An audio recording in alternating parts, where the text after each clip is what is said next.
Ya ayyuhalladzina amanu taqullaha haqqa tuqatih wa la tamutunna illa wa antum muslimun. Ya ayyuhan nasu taqu rabbakumul ladzi khalaqakum min nafsin wahidah wa khalaqa minha zawjaha wa basa minhuma rijalan katsiran wa nisaa'a wattaqullaha alladzi tasaaluna bihi wal arham innallaha kana 'alaikum raqiba. Ya ayyuhalladzina amanu taqullaha wa qulu qawlan sadida yuslih lakum a'malakum wa yaghfir lakum dhunubakum wa may yuti'illaha wa rasulahu faqad faza fawzan 'azima. Amma ba'd. Fa inna astaqal hadithi kitabullah wa khairal huda huda Muhammadin sallallahu alaihi wasallam wa syarral umuri muhdatsatuha fa inna kulla muhdatsatin bid'ah wa kulla bid'atin dhalalah wa kulla dhalalatin finnar. Ma'asyiral muslimin, para hadirin dan hadirat yang dimuliakan oleh Allah Subhanahu wa taala. Melanjutkan kajian kita masih membahas tentang khasais al-Mustafa. Keistimewaan yang dimiliki oleh Nabi kita Muhammad sallallahu alaihi wasallam. Pada saat yang lalu telah kita sebutkan bagaimana Allah Subhanahu wa taala secara khusus membela Rasulullah sallallahu alaihi wasallam, dan Allah sendiri menghilangkan syubhat dan perkataan-perkataan yang buruk yang disematkan kepada Nabi Muhammad sallallahu alaihi wasallam. Sedangkan nabi-nabi yang lain, maka Allah tidak membela secara langsung, tetapi Nabi kita Muhammad sallallahu alaihi wasallam yang dibela oleh Allah secara langsung. Ma'asyiral muslimin rahimakumullah, berikutnya adalah ikhtisasun Nabi sallallahu alaihi wasallam bi anna Allah ta'ala qaddamahu ala jami'i anbiya'ihi fi dzikri fi aghlabi ayatil Quran. Keistimewaan Nabi Muhammad sallallahu alaihi wasallam, yaitu Allah Subhanahu wa taala mendahulukan beliau di atas semua para nabi yang ada ketika hendak menyebutkan para nabi. Maka Nabi Muhammad SAW didahulukan. Ini dalam kebanyakan ayat-ayat ketika Allah menyebutkan beberapa nama nabi, maka biasanya Nabi Muhammad yang didulukan, padahal Nabi Muhammad urutannya terakhir. Keberadaan di dunia diutus oleh Allah itu paling akhir. Tetapi ketika menyebutkan beberapa nabi dan rasul, maka Allah menyebutkan Rasulullah Muhammad sallallahu alaihi wasallam terlebih dahulu. Dan ini menunjukkan kemuliaan beliau. Sebagaimana Nabi sendiri mengatakan, nahnul akhirun al-awwalun yaumal qiyamah. Kami adalah umat yang terakhir di dunia, tetapi yang pertama kali di akhirat kelak. Yang dimasukkan surga pertama kali adalah Nabi Muhammad dan umatnya. Maka ketika Allah Subhanahu wa taala mengedepankan Nabi Muhammad di atas semua para nabi, ini isyarat kemuliaan yang dimiliki oleh Nabi Muhammad di atas semua para nabi dan rasul. Oleh karena itu dalam beberapa kalimat pembuka kalam, ya, disebutkan asyraful anbiya'i wal mursalin, yaitu asyraful anbiya artinya adalah nabi yang paling mulia dan rasul yang paling mulia, dan dialah Nabi Muhammad sallallahu alaihi wasallam. Qala ta'ala, ini buktinya ayat menyebutkan inna auhayna ilaika kama auhayna ila nuhin wan nabiyyina min ba'dih wa auhayna ila Ibrahim wa Ismail wa Ishaqa wa Yaquba wal asbab wa Isa wa Ayyuba wa Yunus wa Haruna wa Sulaiman wa ataina Dawuda zabura wa rusulan qad qasasnahum 'alaika min qablu wa rusulan lam naqsusum 'alaik wa kallamallahu Musa taklima. Ayat ini menyebutkan ketika Allah mengatakan, sesungguhnya kami wahyukan kepada engkau wahai Muhammad sebagaimana telah kami wahyukan kepada Nabi Nuh dan nabi-nabi setelahnya kami wahyukan kepada Nabi Ibrahim, Ismail, Ishak, terus sebutkan oleh Allah. Tetapi Allah mengedepankan Nabi Muhammad SAW didahulukan dalam penyebutan nama. Seperti Allah mengatakan, Inna auhayna ilaika, sesungguhnya kami wahyukan kepada engkau wahai Muhammad. Baru setelah itu Nuh, kemudian Ibrahim, Ismail, Ishak, dan seterusnya. Maka ini salah satu kemuliaan. Padahal Nabi Muhammad itu adalah diutus terakhir di dunia menjadi Nabi dan Rasul. Bahkan beliau adalah penutup para Nabi dan Rasul. Tetapi ketika menyebutkan para Nabi, maka Nabi Muhammad didahulukan oleh Allah Subhanahu Wa Taala. Kemudian wa qala ta'ala wa idh akhadna minan nabiyyina mitsaqahum wa minka wa min Nuhin wa Ibrahim wa Musa wa Isa bin Maryam wa akhadna minhum mitsaqan ghalidha. Hampir sama ayat ini. Kalau ayat yang pertama tadi surat An-Nisa ayat 163 sampai 64. 163 sampai 164. Nanti bisa dirujuk lagi. Ya, yang pertama tadi Allah menyebutkan Nabi Muhammad, baru kemudian Nuh, Ibrahim, Ismail dalam surat An-Nisa ayat 163 sampai 164. Ayat yang berikutnya surat Al-Ahzab ayat 7. Allah mengatakan yang artinya, ingatlah tatkala kami mengambil perjanjian dari para nabi dan dia itu adalah engkau Muhammad, disebutkan pertama kali.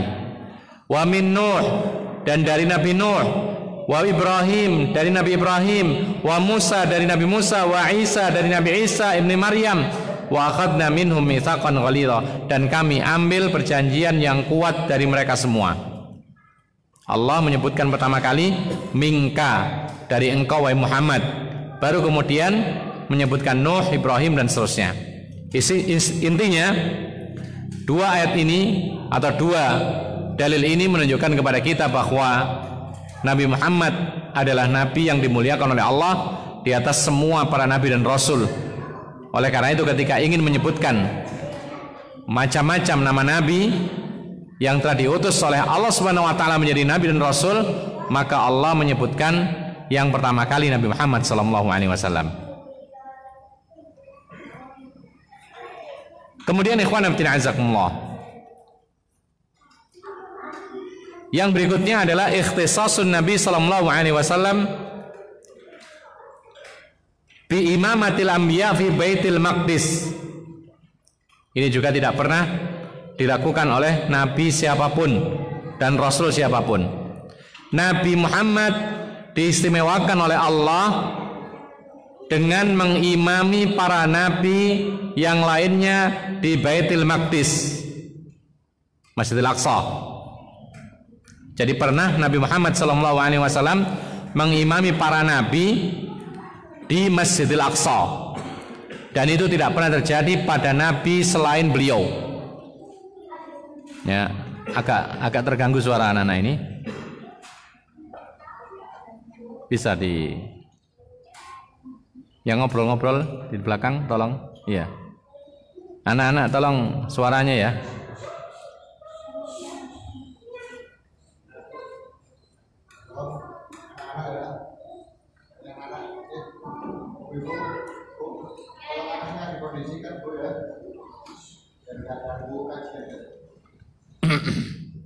Jazakallah khair. Jadi diantara keistimewaan Nabi Muhammad SAW, Nabi pernah mengimami para nabi yang lain di Masjidil Aqsa. Kapan kira-kira terjadi? Ketika peristiwa Isra atau Mi'raj? Isra Nabi Muhammad SAW dari Makkah ke Masjidil Aqsa. Setelah itu baru kemudian Mi'raj. Jadi Isra itu perjalanan di malam hari dari Masjidil Haram ke Masjidil Aqsa. Kemudian Mi'raj itu perjalanan naiknya Nabi Muhammad SAW dari Masjidil Aqsa ke Sidratul Muntaha. Di mana Sidratul Muntaha itu? Ada yang tahu? As-Sidratul Muntaha di mana itu? Di bawahnya langit atau di atasnya langit? Di atasnya langit. Di atasnya langit ke pertama atau yang kedua? Di atasnya langit ke-7. Maka ini namanya mi'raj. Mi'raj itu dari kata araja. Araja itu naik.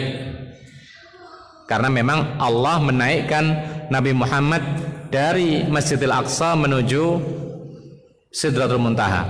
Sedangkan Isra itu dari kata asra yusri, yaitu Allah memperjalankan Nabi Muhammad dari Masjidil Haram menuju Masjidil Aqsa dalam semalam saja, bahkan kurang dari semalam.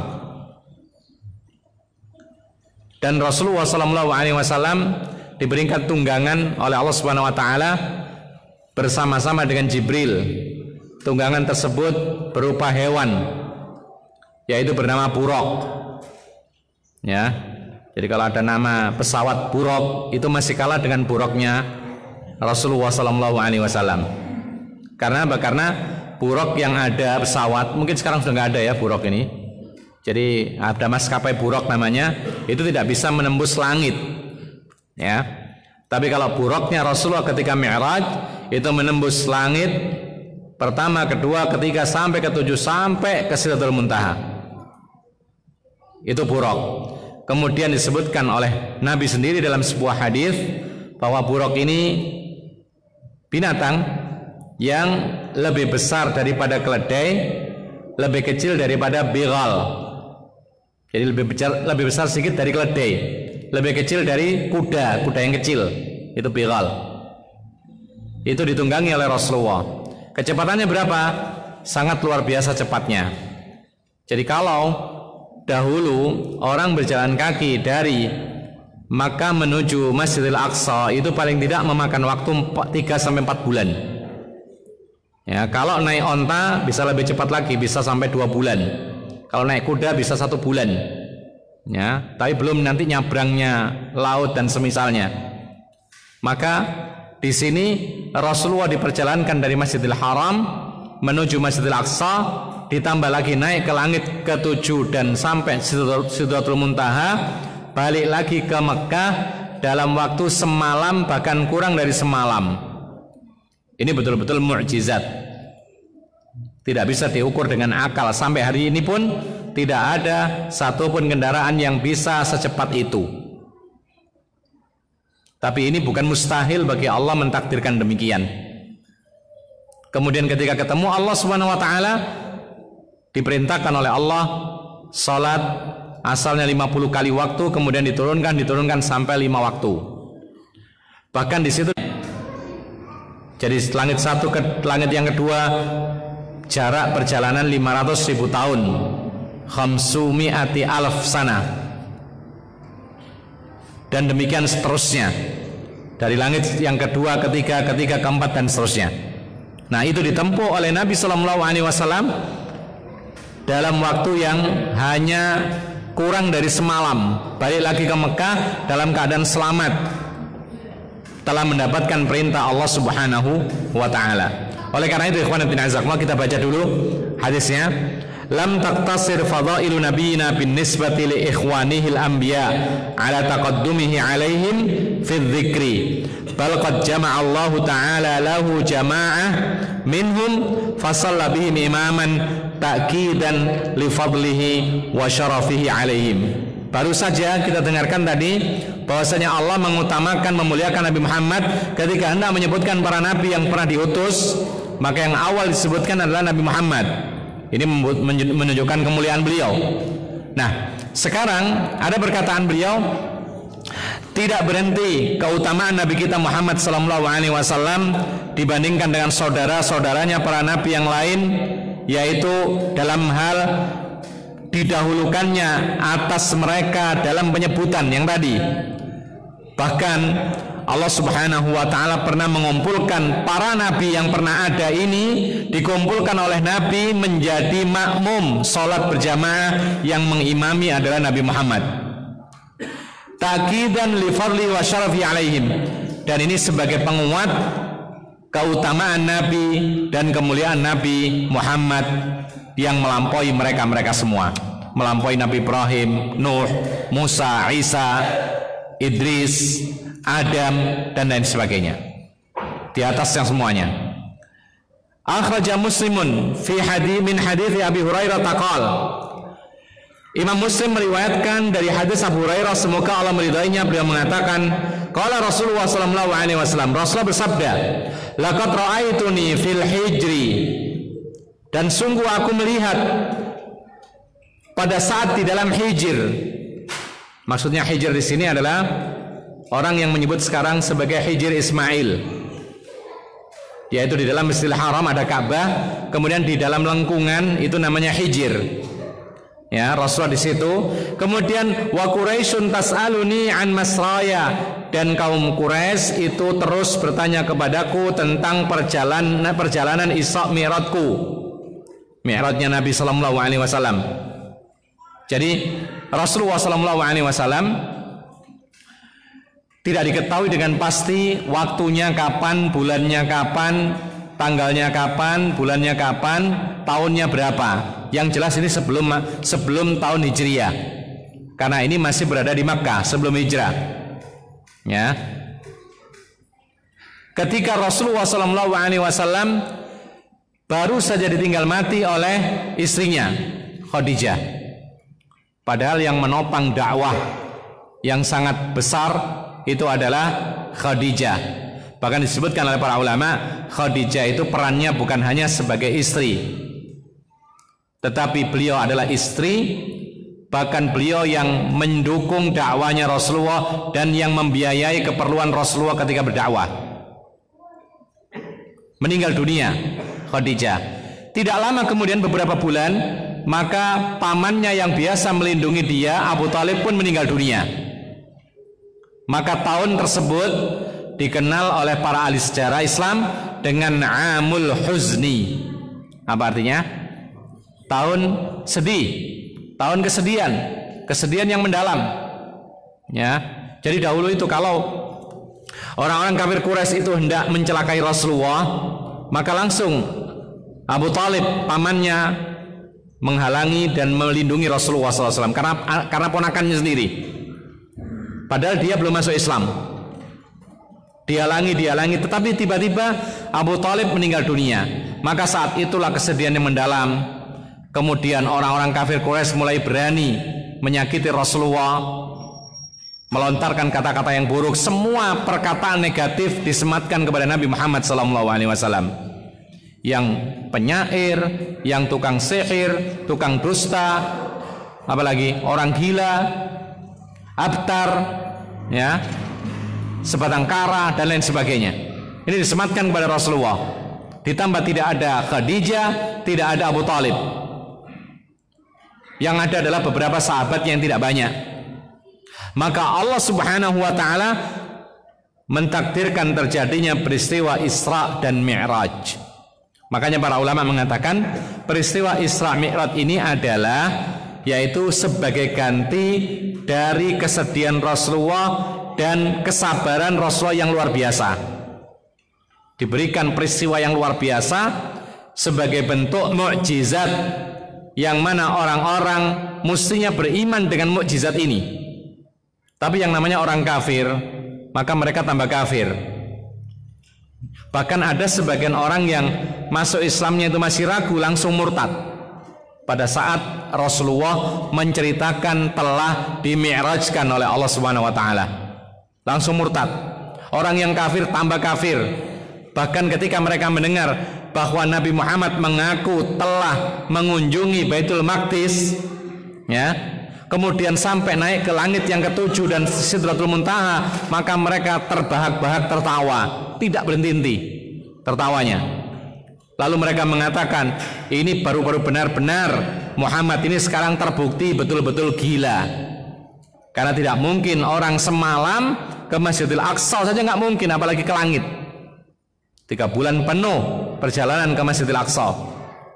Nah, kemudian ma'asyiral muslimin rahimakumullah, maka tidak ada keterangan yang pasti tentang bulan apa, tanggal berapa peristiwa Isra Mi'raj. Meskipun orang-orang pada umumnya menganggap peristiwa Isra Mi'raj berlaku atau terjadi tahun berapa atau tanggal berapa? Berapa biasanya? Ada peringatannya berapa? 27 Rajab. Jadi ada peringatan di tempat kita. Dikatakan oleh para ulama, tidak ada satupun dalil yang pasti yang menyebutkan peristiwa itu tanggal sekian. Bahkan ikhwan fillah azakumullah, Imam Al-Hafidh Ibnu Hajar Al-Asqalani pernah menyebutkan dalam kitabnya Fathul Bari tentang bulan apakah kejadian Isra Mi'raj itu. Beliau mengatakan ikhtalafatil aqwal ila asyrati aqwal. Beliau mengatakan dalam Fathul Bari, para ulama berbeda pendapat tentang penentuan bulan yang terjadi di dalamnya itu Mi'raj atau Isra Mi'raj itu menjadi 10 pendapat. Jadi ada yang berpendapat Ramadan, ada yang berpendapat Syawal, ada yang berpendapat Dzulhijjah. Lalu ada pendapat terakhir disebutkan Rajab. Dan beliau mengatakan, subhanallah, beliau mengatakan, dan pendapat yang paling jauh dari kebenaran, paling lemah adalah pendapat Rajab. Paling lemah, karena paling jauh dari keterangan-keterangan sejarah. Tapi justru malah di tempat kita dibuat menjadi hal yang masyhur, bahkan menjadi peringatan. Tidak ada peringatan Isra Mi'raj kecuali di bulan Rajab. Bahkan kalau lewat Rajabnya sudah tidak boleh mengadakan peringatan Isra Mi'raj. Peringatan Isra Mi'raj sendiri juga Nabi tidak pernah merayakannya, para sahabat tidak pernah, para imam juga tidak pernah. Nah, artinya di sini bukan berarti kemudian yang penting itu peringatannya, tetapi isi makna daripada Isra Mi'raj itu apa? Di antaranya nanti ada keterangan bahwasanya hal itu menunjukkan pentingnya amududdin, yaitu salat 5 waktu. Ma'asyiral muslimin rahimakumullah, bahkan sebagian para ulama menyebutkan kenapa ada orang kok mengatakan Isra Mi'raj itu pada bulan Rajab, padahal ini adalah pendapat yang paling lemah. Ternyata yang menguatkan pendapat bahwa Isra Mi'raj terjadi pada bulan Rajab itu bukan seorang ulama, tetapi qasun atau ahadul qussas, tukang cerita. Ya, kalau tukang cerita itu hebat, kalau cerita mantap, menakjubkan, membuat hati ini terbawa. Ini tukang cerita biasanya. Meskipun apa? Meskipun ceritanya tidak jelas, yang penting bagus. Itu tukang cerita. Beda dengan ulama. Nah, pada akhir zaman Rasulullah mengatakan kasura qussasuhum wa qalla ulama'uhum. Nanti menjelang hari kiamat akan banyak tukang cerita tapi kurang ulamanya. Dan sekarang terjadi. Yang banyak-banyak jadi ustadz, ya, televisi dan semisal, televisi yang umum ya maksudnya ya, itu rata-rata tukang cerita, tidak mengerti bagaimana hadis sahih, bagaimana hadis dhaif, disampaikan semua, bahkan kadang-kadang disematkan cerita-cerita yang tidak ada asal usulnya. Bahkan kadang-kadang ditanya tentang hadis tidak tahu tapi berlagak mengetahuinya, menjawab dengan tegas tapi tidak tahu sebenarnya hadis ini adalah dhaif, lemah atau bahkan palsu. Nah, ma'asyiral muslimin rahimakumullah, bahkan sebagian para ulama seperti Ibnu Dihyah, beliau mengatakan bahwasanya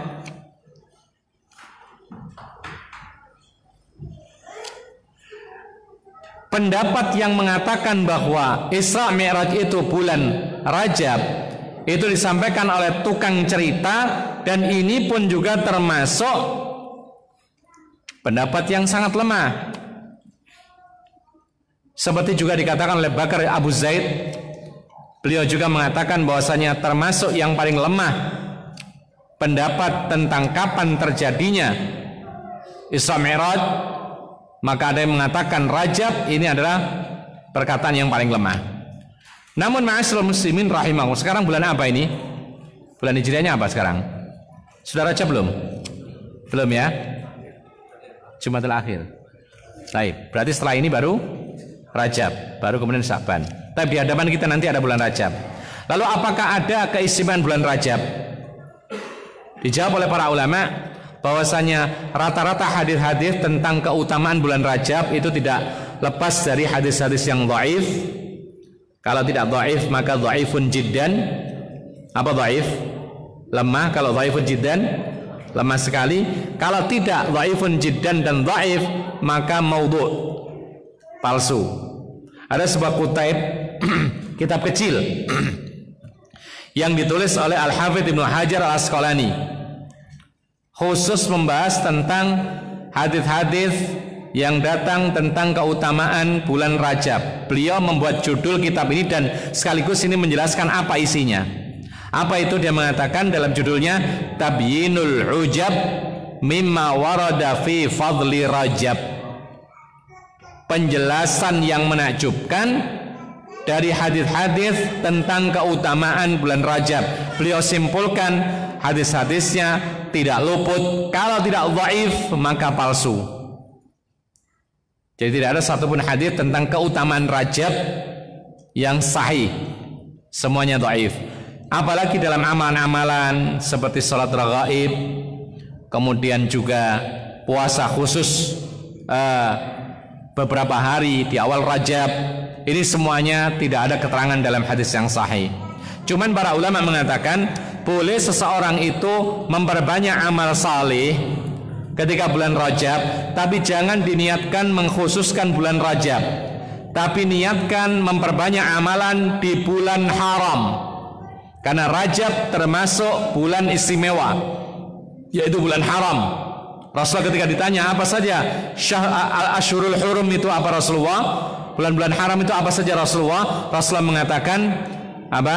Yang pertama adalah Dzulqa'dah, Dzulhijjah, Muharram, yang keempat Rajab. Apa keutamaannya bulan-bulan haram ini? Amalan dilipat gandakan pahalanya dan dosa diperberat oleh Allah Subhanahu wa taala. Oleh karena itu, para ulama mengatakan ada keistimewaan bulan-bulan suci ini, bulan yang diharamkan ini, seperti dilarang berperang. Ya, dihindari di bulan suci atau bulan yang diharamkan ini. Nah, ma'asyiral muslimin rahimakumullah, kita lanjutkan apa yang disampaikan dalam kisah Mi'rajnya Nabi sallallahu alaihi wasallam. Fasa'alatni an asya'a min Baitil Maqdisi lam asbutha fakaribtu qurbatan ma karibtu mithlaha qat. Jadi Rasulullah ketika datang dari Mi'raj, setelah mendapatkan perintah sholat, jadi sebelumnya kisahnya adalah ketika naik ke langit yang pertama, kemudian minta izin dibukakan, maka dibukakan, kemudian ketemu salah seorang nabi, diantaranya Nabi Adam, kemudian mengucapkan salam, dijawab salam, terus naik langit kedua, ketemu nabi yang lain, mengucapkan salam terus sampai naik ke langit ketujuh, kemudian ke Sidratul Muntaha, ya. Kemudian barulah berbicara dengan Allah. Apakah Rasulullah melihat langsung Allah atau tidak? Jawabannya Rasulullah ketika ditanya demikian, nurun anna arah. Beliau mengatakan, nur yang ada yang aku lihat hanyalah nur, cahaya, tidak mungkin aku bisa melihatnya saat itu.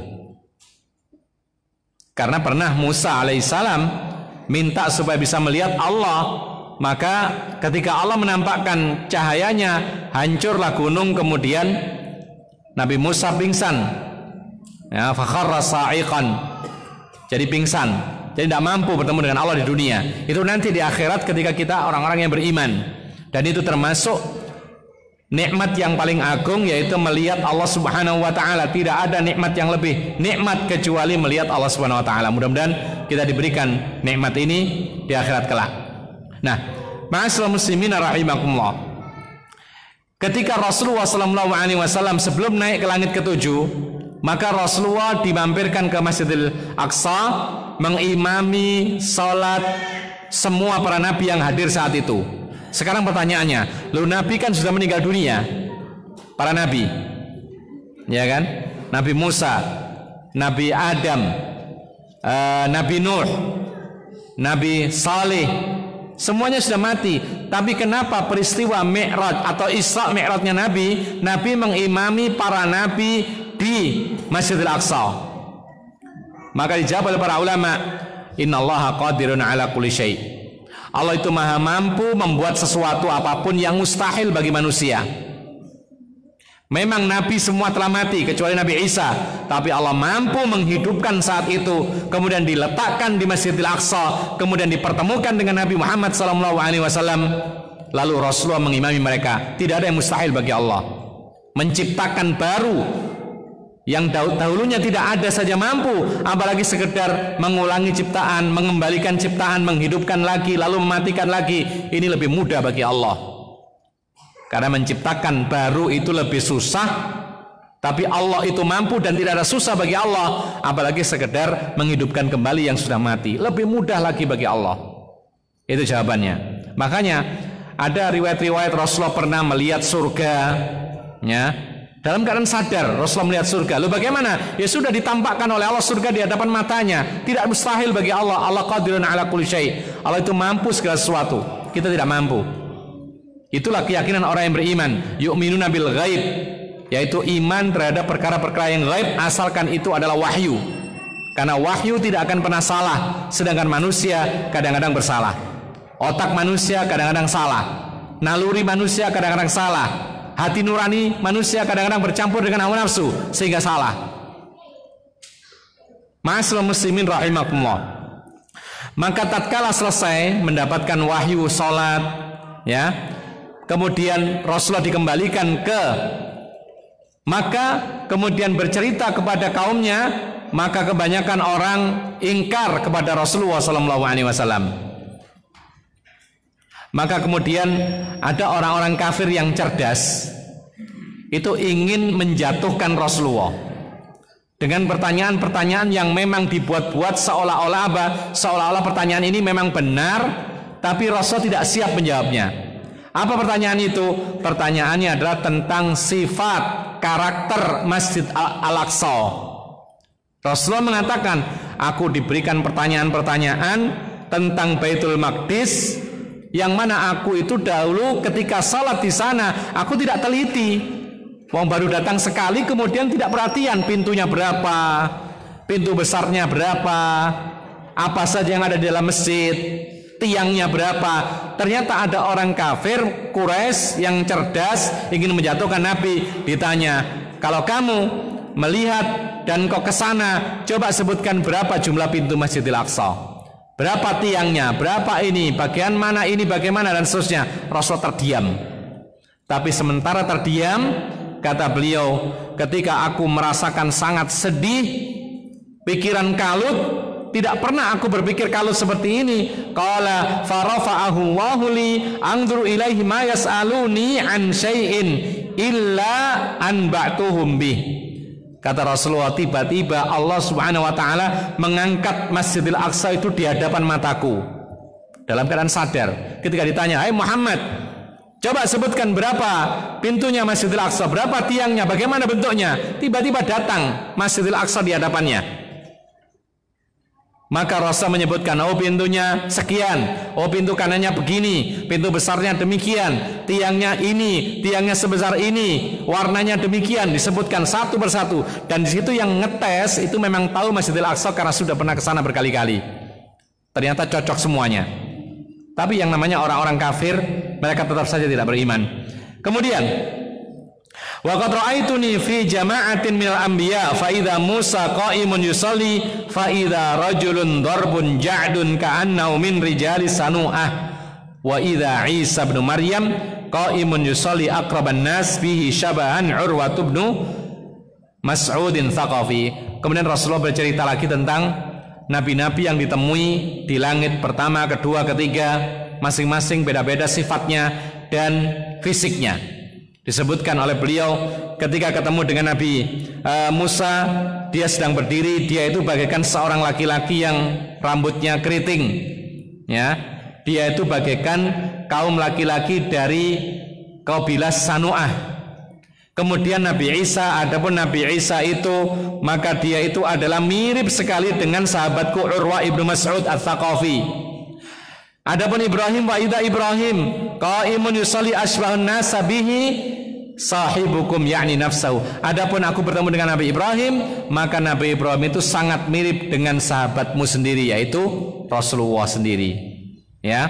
Kemudian Fahanatis salatu fa'amamtuhum, maka datanglah waktu salat lalu aku imami mereka. Falamma faragtu minas salati qala qailun ya Muhammad, tatkala sudah selesai salat maka ada orang berkata, wahai Muhammad, hadza malikun sahibun nar, wahai Muhammad, ini adalah malaikat Malik, penjaga neraka. Fasalim alaihi, ucapkan salam kepadanya. Faltafattu ilaihi fabada'ani bisalam, ketika aku menoleh kepada dia belum aku ucapkan salam, justru dia mengucapkan salam terlebih dahulu.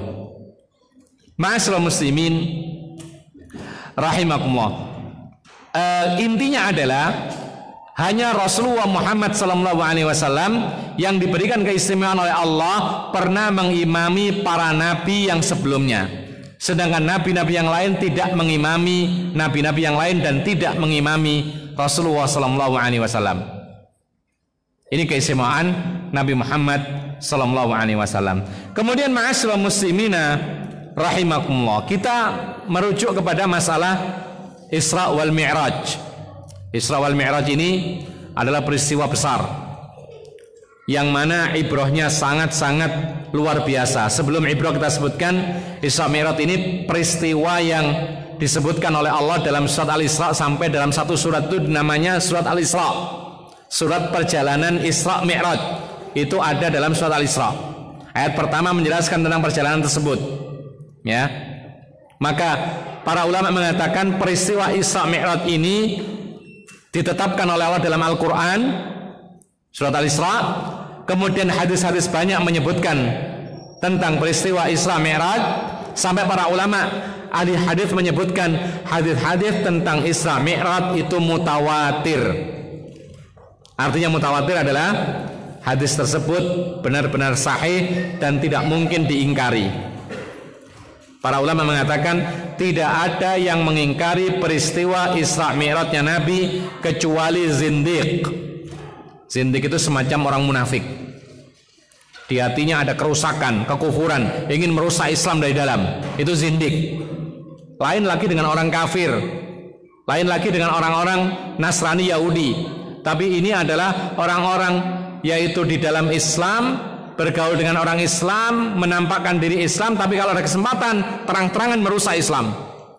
Itulah orang zindik. Dan biasanya dia melontarkan subhat-subhat, ya, macam-macam subhatnya. Bahkan sekarang-sekarang ini banyak sekali subhat dilontarkan. Dilontarkanlah seperti misalnya Islam itu harus sesuaikan dengan adat istiadat. Ini juga termasuk syubhat mereka, syubhat dari orang-orang zindik. Kita tidak menyebut yang mengatakan ini orang zindik, tapi asal usul perkataan ini adalah perkataan orang-orang zindik. Syubhat mengatakan bahwasanya di negeri kita ini tidak ada orang kafir. Nah, ini baru sekarang ini, tidak ada orang kafir, yang ada non muslim. Nah, terus kalau non muslim nggak kafir itu siapa? Nanti kalau Abu Jahal nanti seandainya hidup di Indonesia berarti bukan orang kafir. Abu Thalib bukan orang kafir. Mereka mengatakan selama mereka baik, tidak memusuhi Islam, maka mereka tidak boleh disebut kafir, tapi disebut saja non muslim. Tidak ada masalah non muslim, tapi Allah menyebutkan orang-orang yang tidak beriman kepada Allah maka dia kafir. Bahkan tidak cukup demikian, orang yang kufur nikmat disebut kafir. Kenapa kita harus menghindari kalimat kafir? Bahkan ikhwan fillah azakumullah, kalau dibalik pun kita ini juga kafir kepada tauhid, kan gitu. Wa may yakfur bit tauhid wa yu'min billah faqad istamsaka bil urwatil wuthqa. Siapa yang ingkar kepada tauhid, beriman kepada Allah. Jadi orang mukmin pun orang kafir, kafir kepada tauhid. Nah, orang kafir ya kafir, kafir kepada Allah. Makanya para ulama mengatakan kategori kafir kalau secara bahasa menutup artinya apa? Menutup hati dari hidayah. Tapi secara maknawi, secara istilah, kafir itu adalah orang-orang yang mengingkari salah satu rukun iman. Itu kafir. Ya, rukun iman diantaranya adalah iman kepada Allah. Kalau mereka beriman kepada Allah, masuk yang kedua, beriman kepada apa setelah Allah? Rasulnya Muhammad SAW. Mereka tidak mau beriman kepada Rasulullah, berarti kafir. Ya, ada lagi orang beriman kepada Allah, beriman kepada Rasulullah, tapi tidak percaya akhirat, kafir. Meskipun tidak memerangi orang Islam, karena itulah kategori dalam Al-Quran. Kemudian Termasuk di antara orang kafir. Andaikan 6 rukun iman ini diyakini, tapi mengingkari kewajiban atau salah satu kewajiban dalam agama Islam yang telah diketahui secara pasti, maka dia pun kafir. Mengingkari sholat atau mengingkari wajibnya sholat, hukumnya kafir. Al-ahdul ladzi bainana wa bainahum as-salatu faman tarakaha faqad kafar. Batas pembeda antara kita dengan mereka orang kafir adalah salat. Siapa yang meninggalkannya secara total, salat adalah orang kafir. Jadi ikhwan fillah azakumullah, kadang-kadang karena alasan persatuan demi kerukunan, tetapi tidak digubris kesesatan. Kemudian dihindari kesesatan, dihindari kemudian perbedaan masalah akidah, keyakinan dan semisalnya. Justru terjadinya peperangan antara muslim dengan kafir, antara Rasulullah dengan orang-orang kafir, bahkan antara Rasulullah dengan pamannya sendiri, bunuh-bunuhan. Itu tidak lain kenapa? Karena kekufuran, tidak beriman kepada Allah dan Rasulnya. Nah, ma'asyiral muslimina rahimakumullah, bahkan banyak para ulama menukil ijma', sepakat para ulama bahwa Isra Mi'raj ini benar terjadi meskipun banyak orang mengingkari. Kita katakan tadi yang mengingkari kebenaran Isra Mi'raj itu tidak lain adalah zindik. Kalau dahulu orang-orang aklani, orang-orang ahli rasio yang mengingkari juga, ini nomor 2. Setelah orang zindik, kemudian orang-orang aklani, ahli rasio, ya. Tapi sekarang mulai orang-orang yang ahli rasio ini mulai reda. Kenapa demikian? Dengan teknologi canggih mereka bisa memikirkan bahwa oh iya benar, ya, yang dulu mustahil bisa terjangkau. Jadi dahulu tidak terpikir naik pesawat, naik jet. Tapi sekarang sudah ada pesawat, sudah jet. Mulai terbuka pikiran orang-orang yang aklani. Ma'asyiral muslimin rahimakumullah. Lalu banyak sekali hikmah yang terkandung di dalam Isra dan Mi'raj yang terjadi pada diri Rasulullah sallallahu alaihi wasallam. Di antaranya yang pertama, kita ambil hikmahnya, yaitu Allah Subhanahu wa taala ingin menunjukkan bahwa Allah mampu melakukan segala sesuatu yang meskipun dianggap mustahil bagi makhluk, bagi manusia, mustahil, tapi Allah mampu melakukannya. Ini yang pertama. Dan itu adalah meyakini firman Allah, innallaha qadirun ala kulli syai', wallahu ala kulli syai'in qadir. Allah itu terhadap segala sesuatu maha mampu. Yang mustahil bagi manusia maka mampu, mudah dilakukan oleh Allah Subhanahu wa taala. La yu'jizuhu syai'un. Tidak ada yang membuat Allah itu lelah. Allah itu maha mampu. Kemudian ikhwan fillah azakumullah, maka jikalau manusia, makhluk mampu membuat pesawat, mampu membuat jet yang mana bisa menyingkat waktu dari dahulu perjalanan dari Indonesia ke Mekah atau ke Jeddah dulu ya, karena pelabuhannya di Jeddah, itu naik kapal sampai 2 bulan ya. Ternyata dengan pesawat itu hanya 9 jam sampai 10 jam. Ini mampu dilakukan oleh manusia, padahal mereka makhluk. Maka bagaimana kiranya Allah yang menciptakan manusia dan yang menciptakan akal manusia? Maka lebih daripada itu dan tidak bisa dibandingkan dengan kemampuan manusia. Padahal Allah mengatakan wa ma utitum minal ilmi illa qalila. Kalian manusia tidak diberi oleh Allah ilmu kecuali sangat sedikit. Jadi mereka yang sangat pintar atau yang paling pintar di dunia itu bagi Allah sangat sedikit. Tidak mengurangi ilmunya Allah ketika diberikan kepandaian kepada mereka. Nah, kalau demikian adanya, maka Allah jelas di atas mereka. Wa fawqa kulli dzi ilmin alim. Di atas yang punya ilmu masih ada yang lebih berilmu lagi, masih terus berilmu lagi sampai ujungnya kepada Allah Subhanahu wa taala. Ma'asyiral muslimin rahimakumullah. Lalu yang kedua, di antara ibrah yang bisa kita Adzan dulu ya. Kita lanjutkan sebentar setelah adzan.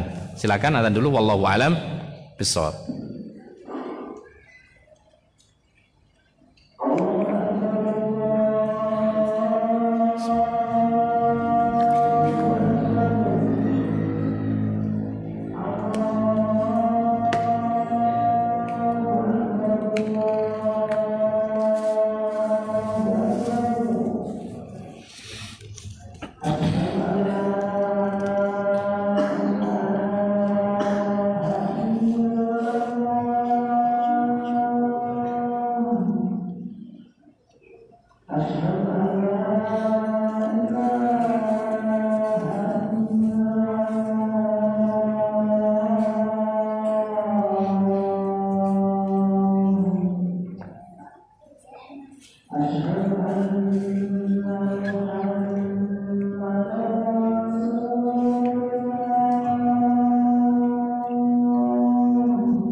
Kita lanjutkan masih hikmahnya atau ibrah daripada peristiwa Isra Mi'raj.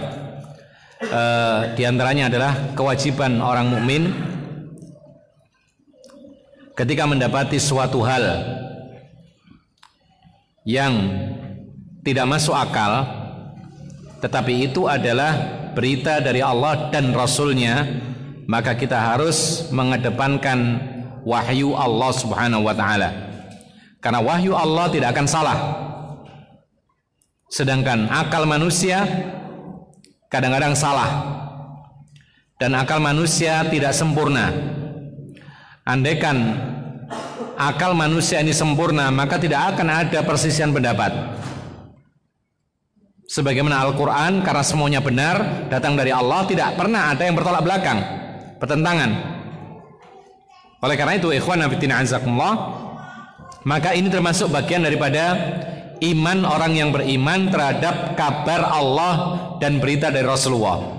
Harus kita imani meskipun tidak masuk akal, karena akal serba terbatas. Akal ini kadang salah, akal ini kadang tidak mampu menjangkau. Tapi kalau wahyu itu benar dari Allah, tidak pernah salah. Oleh karena itu, ikhwan fillah azakumullah, sampai Syekhul Islam Taimiyah membuat sebuah kitab yaitu tentang daf'u ta'arudil aqli wan naqli, mencegah adanya ta'arud, bertolak belakang, pertentangan antara akal dengan nas. Artinya apa? Akal kalau betul-betul sehat, akal kalau betul-betul lurus, itu tidak akan bertolak belakang dengan nas, dalil. Sama dengan Isra Mi'raj, kalau kita akal kita lurus, kalau kita akal kita sehat, maka pasti menerima peristiwa ini dengan benar, dengan baik. Kenapa demikian? Karena ternyata ini adalah mukjizat Allah yang diturunkan kepada Nabi kita Muhammad SAW. Kalau kita tidak mengimani sesuatu yang tidak masuk akal, maka kita menjadi orang ingkar. Kita tidak akan mengimani yang namanya adzabul kubur, karena tidak bisa kita lihat dengan mata. Kita tidak akan mengimani malaikat yang katanya dalam Al-Quran itu memiliki sayap, masna wa thulatsa wa ruba, 22, 33, 44, memenuhi ufuk. Sayapnya tidak bisa kita lihat, berarti kita ingkari, padahal itu termasuk rukun iman. Kita tidak akan mengimani nanti menjelang akhir hayat atau menjelang hari kiamat akan diutus manusia yang luar biasa fitnahnya, yaitu Dajjal, yang bisa menghidupkan orang mati, yang mematikan orang hidup. Ini mustahil bagi kita. Mustahil sekarang ini orang menghidupkan orang mati, tidak ada sekarang, mustahil. Tapi nanti menjelang hari kiamat Dajjal bisa, kita harus imani. Adapun kalau sekarang tidak usah kita imani. Kalau ada orang mengatakan, mengklaim bisa menghidupkan orang mati, itu bohong. Beberapa saat yang lalu ada viral ya, di Afrika sana ada pendeta itu menghidupkan orang yang sudah mati. Ternyata ketahuan dia ini rekayasa. Jadi ternyata beritanya yang benar itu adalah orang ini disangka meninggal, ternyata tidak meninggal, mati suri ya. Kemudian ternyata sadar, terus disembunyikan sadarnya.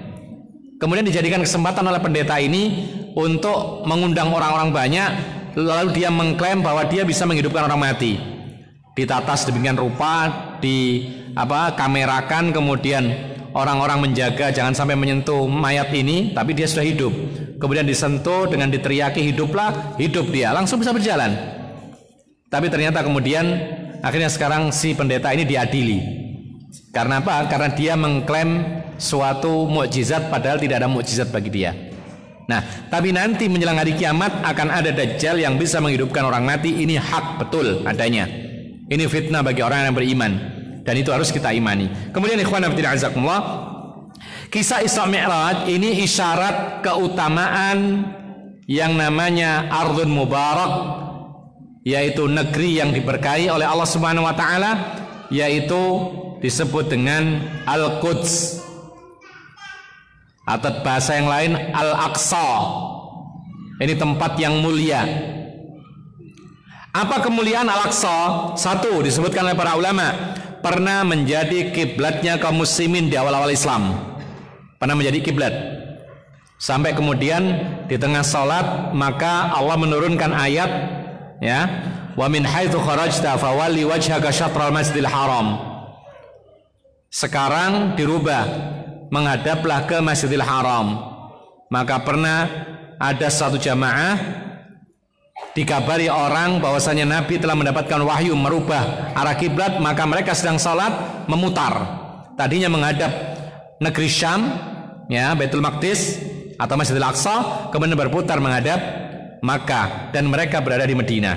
Kemudian ikhwan fillah azakumullah, yang kedua disebutkan oleh para ulama di antara keutamaan yaitu Baitul Maqdis atau Masjidil Aqsa adalah Masjidil Aqsa itu adalah salah satu dari 3 masjid yang penuh berkah. Apa keberkahannya 3 masjid ini? Masjid yang pertama Masjidil Haram, 1 kali salat di dalamnya pahalanya dilipat gandakan lebih dari 100.000 kali salat di masjid lain. Ini satu. Yang kedua Masjid Nabawi, 1 kali salat di dalamnya dilipat gandakan pahalanya lebih dari 1000 kali lipat salat di masjid yang lain. Yang ketiga ini dia Masjidil Aqsa, 1 kali salat di Masjidil Aqsa, ya, itu pahalanya dilipat gandakan oleh Allah lebih dari 500 kali lipat dari salat di masjid yang lain. Makanya kalau kita misalnya ingin jalan-jalan setelah umroh, kan kalau kita umroh kan ke Mekah, ya, tanggung kalau ke Mekah saja, mampir ke Madinah karena di sana ada fadilah 1 kali salat di Masjid Nabawi itu lebih pahalanya dari 1000 kali lipat salat di masjid yang lain, menyempatkan ke Madinah. Setelah itu pikirkan yang lain apa, jangan mikir jauh-jauh keluar atau tambah lagi paketnya ke Dubai, tambah lagi ke Turki, tambah lagi ke mana, lalu ditinggalkan Al-Aqsa. Ini keliru, ya. Kalau bisa Aqsa dulu, karena itu yang syar'i. Karena salat di dalamnya sekali dilipat gandakan oleh Allah lebih dari 500 kali lipat daripada salat di masjid yang lain. Baru kemudian yang lain-lainnya itu mubah, tapi yang syar'i didulukan. Karena kita lihat ada sebagian orang yang banyak hartanya, itu kalau umrah tidak cukup Makkah Madinah, tapi langsung terus ke Dubai, ke mana, Turki dan lain sebagainya. Yang dilihat tidak ada sesuatu yang nilai ibadahnya nggak ada. Bahkan masjid di sana tidak ada kelebihan daripada masjid-masjid yang disebutkan tadi. Nah, Masjidil Aqsa adalah salah satu masjid yang istimewa yang penuh berkah. Yang ketiga, Allah menyebutkan bahwasanya yaitu Baitul Maqdis dan sekitarnya itu adalah tempat yang diberkahi. Allah mengatakan subhanalladzi asra bi 'abdihi lailan minal masjidil harami ilal masjidil aqsa alladzi barakna haulaha. Maha suci Allah yang telah memperjalankan Nabi Muhammad di malam hari dari Masjidil Haram ke Masjidil Aqsa yang kami berkahi apa-apa yang ada di sekitarnya. Jadi tempat yang berkah adalah Masjidil Aqsa karena memang di situ pahalanya berlipat. Kemudian sekitar Masjidil Aqsa, sebagian para ulama mengatakan negeri Syam seluruhnya, sebagian mengatakan tidak jauh-jauh dari Masjidil Aqsa, itulah yang diberkahi oleh Allah Subhanahu wa taala. Ma'asyiral muslimina rahimakumullah. Disebutkan yang berikutnya keutamaan Masjidil Aqsa adalah Masjidil Aqsa atau Al-Baitul Maqdis adalah tempat berkumpulnya para nabi ketika Rasulullah mengimami tadi. Yang kedua, tempat berkumpulnya para nabi ketika Allah menyelamatkan para nabi, seperti yang disebutkan oleh Allah Subhanahu wa taala yaitu di dalam surat Al-A'raf ayat 137. Allah Subhanahu wa taala memberikan negeri Syam ini kepada Nabi Musa. Nabi Sulaiman juga demikian. Kemudian di dalam surat Al-Anbiya ayat 81 Allah menegaskan tentang Nabi Sulaiman. Akhirnya kemudian dia tinggal di negeri Syam. Kemudian Allah pun pernah menyelamatkan Nabi Lut dari gangguan orang-orang yang ingkar kepada Allah. Kemudian diselamatkan, diletakkan di negeri Syam. Maka dari itu Syam secara umum ini negeri yang diberkahi oleh Allah Subhanahu wa taala. Kemudian ikhwan fillah azakumullah, yang terakhir masih banyak sebenarnya hikmah daripada Isra Mi'raj, tapi terlalu panjang, kita tidak ingin terlalu panjang. Kita katakan bahwasanya peristiwa Isra dan Mi'raj ini manfaat yang paling besar bagi orang-orang yang beriman, menunjukkan keagungan dan pentingnya salat 5 waktu. Peristiwanya itu atau Allah SWT memerintahkannya itu pertamanya 50 kali. Kemudian turunlah Nabi, ketemu Nabi Musa, disuruh balik lagi 50 banyak, umatmu gak akan sanggup. Dan ternyata betul, 5 saja kadang-kadang bolong. 50 tidak akan sanggup, balik lagi minta keringanan, dikasih 40, minta keringanan lagi, dikasih 30, sampai akhirnya apa? 10, masih minta keringanan lagi, disuruh oleh Musa. Kemudian diturunkan menjadi 5. Ketemu Nabi Musa, ditanya, berapa Allah memerintahkan salat untuk umatmu? 5 kali dalam sehari semalam. Kata Nabi Musa, balik lagi, umatmu kesulitan nanti. Maka Rasulullah mengatakan, saya sudah malu, sudah sering minta keringanan. Kemudian Allah telah mengatakan bahwasanya ya khamsun wa hiya khamsun, atau kama qala sallallahu alaihi wasallam. 5 itu salatnya, tetapi pahalanya 50 kali. Artinya kalau kita salat 5 waktu tepat, itu sama dengan kita salat 50 kali, seperti zamannya Nabi Musa. Makanya para ulama mengatakan ini termasuk keringanan Islam, keringanan agama Islam yang terakhir ini. Salat cuma 5, sementara pada zaman Nabi Musa itu telah dicoba salat 50 waktu, ternyata Bani Israel tidak sanggup melaksanakannya. Jadi kita ringan, alhamdulillah. Tidak ada salat yang wajib kecuali 5, yang lebihnya sunnah dalam sehari semalam. Salat itu adalah perkara yang sangat-sangat penting, bahkan ibadah yang paling agung secara zahir, yang kelihatan itu adalah salat. Oleh karena itu, alangkah pentingnya salat sampai-sampai Allah harus memerintahkan salat ini di tempat yang paling tinggi, di Sidratul Muntaha. Tidak ada perintah-perintah kewajiban yang lain, puasa, zakat, haji, tidak diperintahkan di atas langit seperti ini, tapi hanya salat yang diperintahkan. Yang kedua, Allah Subhanahu wa taala ya mewajibkan salat tanpa perantara. Sementara puasa, haji, zakat itu semuanya perintah-perintah ada perantara malaikat Jibril, wahyunya disampaikan kepada Jibril baru kepada Nabi Muhammad. Sementara salat ini tidak pakai perantara, langsung berbicara dengan Allah Subhanahu wa taala tanpa perantara. Kemudian salat juga disebutkan oleh Nabi sallallahu alaihi wasallam amududdin, tiangnya agama. Artinya kalau tidak ada salat, runtuh agama kita. Makanya pantas Rasulullah mengatakan al-ahdul ladzi bainana wa bainahum as-salatu faman tarakaha faqad kafar. Perjanjian antara kita, batas antara kita dengan mereka orang kafir adalah salat. Siapa yang meninggalkan salat secara total, maka dia telah kafir kepada Allah Subhanahu wa taala. Wallahu alam. Ini materi yang bisa kita sampaikan. Kesimpulannya, ada 2 kekhususan Rasulullah pada malam hari yang kita baca.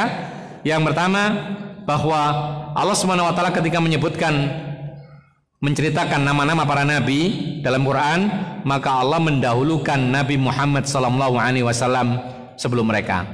Lalu yang kedua,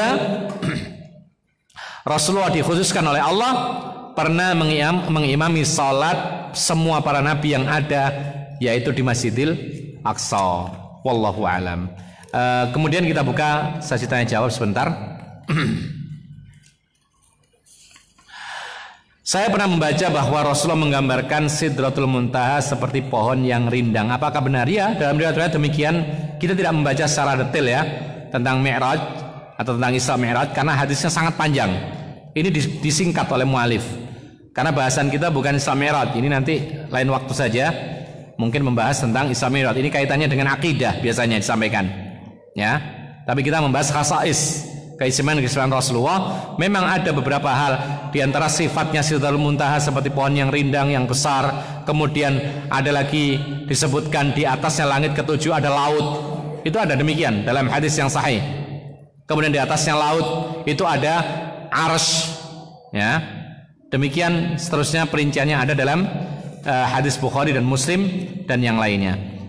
Ketika peristiwa Isra Mi'raj, ya, Isra dan Mi'raj, ya. Jadi bukan digandeng Isra Mi'raj ya yang benar, Isra wa Mi'raj. Karena berbeda, Isra itu perjalanan dari Masjidil Haram ke Masjidil Aqsa, Mi'raj itu dinaikkannya Rasulullah dari Masjidil Aqsa ke Sidratul Muntaha. Ketika peristiwa Isra dan Mi'raj, ketika Rasulullah melihat beberapa tingkatan surga, nah ini juga termasuk perincian tentang peristiwa Isra Mi'raj. Rasulullah melihat beberapa tingkatan surga, maka ada nabi sebelum beliau di surga. Ada nabi sebelum beliau di surga. Bagaimana korelasi dengan peristiwa Padang Mahsyar ketika para nabi di Padang Mahsyar? Ya. Jadi di Padang Mahsyar tidak ada yang mau atau tidak ada yang diizinkan untuk berbicara kecuali Rasulullah. Maka Rasulullah yang memberi syafaat semua makhluk yang semuanya merasa berat, tidak tenang. Mereka memikirkan nasib masing-masing, maka Rasulullah yang berhak memberi syafaat, diizinkan oleh Allah Subhanahu wa taala, sehingga dimulailah perjalanan akhirat berupa hisab dan seterusnya. Kemudian sampai di ujungnya yang memegang kunci surga adalah Rasulullah, bukan manusia yang lain, Rasulullah. Ini keistimewaan juga nanti akan ada. Ya, jadi nggak boleh kita menyebut ada orang, oh ini pemegang kunci surga, haram hukumnya, nggak boleh. Ya, yang memegang kunci surga hanyalah Rasulullah, karena Rasulullah yang membuka pintu surga. Beliau yang pertama masuk, kemudian umatnya, ya, kemudian baru nabi-nabi yang lain dan umatnya masing-masing. Nah sekarang bagaimana ketika peristiwa Mi'raj Rasulullah melihat tingkatan-tingkatan surga, bahkan ada nabi-nabi yang masuk surga? Jawabannya adalah ini menjelaskan tentang kedudukan para nabi di surga, bukan menjelaskan tentang urutan masuknya. Ya, bukan menjelaskan urutan masuknya. Jadi Allah menggambarkan ini loh surga dan ini isinya. Bahkan di sana diperlihatkan neraka. Bahkan Allah memperlihatkan bagaimana siksa masing-masing orang. Ada orang yang suka berzina, siksanya luar biasa. Ada orang yang suka mengghiba, ya, dusta, menggunting lidahnya sendiri, ya, dan lain sebagainya. Jadi ini Allah memperlihatkan inilah surga dan isinya begini. Tapi Allah tidak menjelaskan urutan yang masuk siapa. Urutan yang masuk adalah Rasulullah dan umatnya, yaitu umat Islam. Wallahu alam bissawab. Ya. Ada yang lain barangkali?